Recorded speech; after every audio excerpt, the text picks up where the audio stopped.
धडा आहे शाळेचा पहिला दिवस. सुट्टी संपली, शाळा सुरू झाली. आज शाळेचा पहिला दिवस. आज अभय भेटेल, जगन भेटेल, कमल ही भेटेल. आपले सगळे सोबती भेटतील. खूप बोलायला मिळेल, खूप खेळायला मिळेल. शरद लवकर उठला. त्याने आंघोळ लवकर केली, जेवण लवकर उरकले. तो शाळेतही लवकर गेला. त्याला अभय भेटला, जगन भेटला, कमल भेटली, बाई भेटल्या. शरदला खूप आनंद झाला.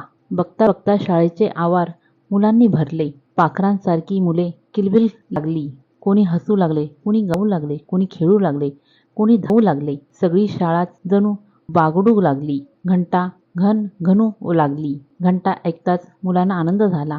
जो तो ऐकायला हाक मारू लागला. ए अभय, ए विजय, ए नसीम, ए मेरी, ए रामू, ए दामू, ए अंजू, ए मंजू, चला चला, प्रार्थनेला चला. सगळी मुले शाळेच्या आवारात जमली. ओळीत उभी राहिली. एकदम कसे शांत झाले. प्रार्थना सुरू झाली. त्या सुरांनी सगळे वातावरण बदलून गेले. प्रार्थना संपताच मुले रांगेने आपापल्या वर्गात गेली. शरद वर्गात गेला. पाठोपाठ अभय आला, जगन आला, कमलही आली. काही नवीन मुलेही वर्गात आली.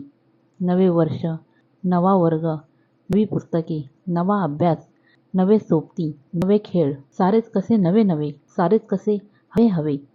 सगळेच जणू मनात म्हणत होते, पहिलीतून दुसरीत आलो, आता दुसरीतून तिसरीत जाणार. एक एक पायरी ओलांडून असेच आम्ही पुढे जाणार.